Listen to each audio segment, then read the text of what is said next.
Greetings in Jesus' wonderful name and welcome to Riverside Chats. I began a series on Rachel. I want to continue with that series today. We looked at the good qualities in Rachel. We looked at the bad qualities in Rachel. And we're going to look at them together and look at some lessons we can learn from Rachel. The first lesson I want to share today is that we all have problems in life. We have a good side and we have a bad side. Sometimes one side takes precedence over the other side. Rachel was beautiful. Rachel was hardworking.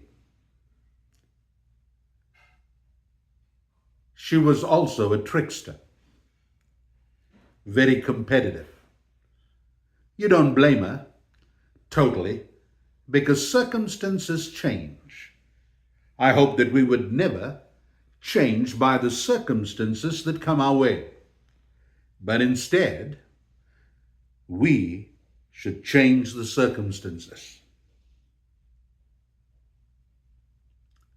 We all have problems. We all have difficulties. Rachel teaches us that in our humanity, we are bound to fail. Sometimes we can be difficult on Rachel, but we all have problems like her. How would you respond if your circumstances suddenly changed? If you waited to marry the love of your life, and suddenly the love of your life was taken from you and given to your sister. Paul said, that which I want to do, I don't do. But that which I must do, I find so hard to do. We go through a dilemma. By dilemma, I mean we go through not knowing which way to go. Paul at one time said, for me to live is Christ, and to die is gain. Paul too was in a dilemma. He looked at the prospect of living and dying. He says, if I die, it's better because I'll be with Jesus. I won't have any of these troubles of this life. But he said, if I live for God. So Paul put it side by side. He said, if I live for God. If I die, and I be with God.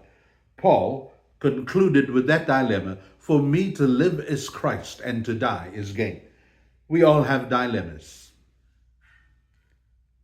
We don't have split personalities, but sometimes there's good things about us and bad things about us. We are vulnerable in our human nature. We succumb to the circumstances of life. Life has stresses. How do you respond to stresses that come your way? Sometimes we have financial stress. I grew up with a young man, and he became a policeman. He was in so much debt and so much financial trouble that he wanted to end it all. He took a gun and shot himself. That's a bad way of taking stress. I know of another man who committed suicide. He had a good life going. He was much older, not as young as the young man. The young man died before 30 or around 30 or in his 30s. This man died as a senior. Things went wrong in his life. He decided to take his own life. You see, we succumb to the stresses of life. And sometimes we don't make good decisions. Rachel's situation was changed. Oh, she loved her cousin Jacob. Jacob was handsome and caring. He was a blessed man. And all of a sudden, she had to submit to her father submit to the fact that he was now Leah's husband. Circumstances changed. A week later, Jacob married Rachel after negotiating with Laban. For him, circumstances changed. Jacob, by his own testimony, declared that all the years working for Rachel, even the 15 years, seemed such a short period of time. I've mentioned in times past, if life gives you lemons, make lemonade and put lots of sugar in it. Circumstances changed. My circumstances changed suddenly one day. I was married to a wife for 6 years and 4 months, and it changed. I had to be the sole provider for 2 little kids who were 5 and 2.5. I had to adapt to changing circumstances. I got married after the death of my first wife. And again, I had to adapt to changing circumstances. Don't let circumstances change you. Adapt. Allow God to help you through changing circumstances. We also learn from Rachel that we shouldn't allow bad situations to change us. Do you allow bad situations to change us, to change you? You remember Naomi had come to the land of Moab. She came with her husband Abimelech, her sons Chilion and Mahlon. But there in the land of Moab, her husband died. Her 2 sons died. She was left with 2 Moabite daughter-in-laws. One went back home, but Ruth chose to stay with her. Ruth said, "Where you go, I will go. Where you lodge, I will lodge. Your people shall be my people, and your God will be my God." After all those unfortunate circumstances of living in a culture of death,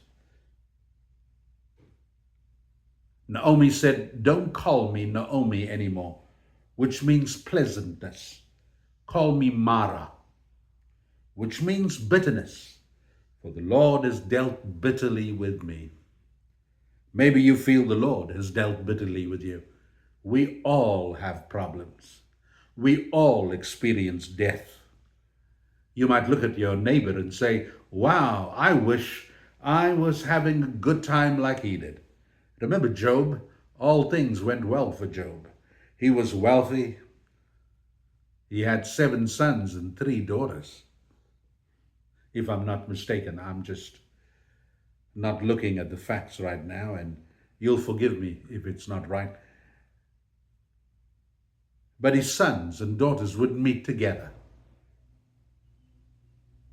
They loved each other, a loving family. And guess, one day, 10 children died. In my hometown, there was a relative of mine. Her name is Maureen. Her husband died several years ago. She's very faithful to the Lord. She's one of the leaders in the Valley View Baptist Church, a church I pastored when I was in South Africa. Her husband died. Then her son-in-law died about a month ago. And this past week, her daughter died. It was devastating for her. She too has to adapt to changing circumstances. We look at Hannah and Abigail. Hannah was the wife of Elkanah, Samuel's father. Peninnah, one of his wives, had children, but Hannah was barren. she did not become bitter. There was no competition in having babies, like in Rachel and Leah's case. Hannah sought the Lord and she gave her firstborn to the Lord. Samuel was the best prophet in Israel. Samuel, whose name means asked of God, was a kingmaker. He anointed Saul, king of Israel. He also anointed David, king of Israel. You look at Abigail. She was married to a man who was a jerk. I don't like to use the word jerk, but it communicates what I want to say. He was a horrible man. He took David's protection, but never wanted to reward David. He was against David, and God killed him. Abigail went against his wishes and provided David and the men the food they needed. David was going to obliterate him. But through Abigail's intervention, he did not. You might say, I don't even know there's a story like this in the Bible. Abigail's husband was Nabal, and his name means fool, and he was a fool. David would later marry Abigail. You see, David had such a kind heart. He would marry people for the wrong reasons, and he too messed up. God wants one spouse for every individual, one wife for one husband. But David has had his small harem of 10. Are you bitter or are you angry? Or maybe you have enemies. Are you going to allow an unfavorable situation to change you? Some people become bitter in life and they die in the bitterness.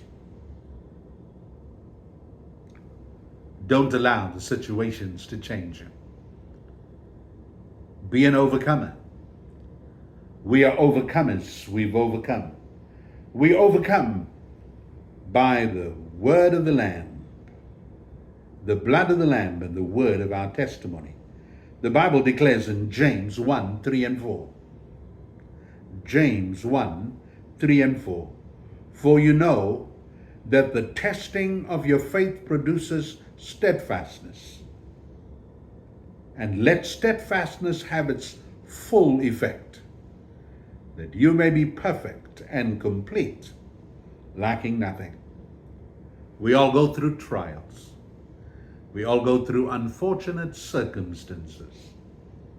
Rise above your circumstances. Don't allow them to change you. Allow God to make you a better person through the testings. As I look at the trials and the testings in life, they have definitely made me a better person. It can make you a better person too. God bless you and love you.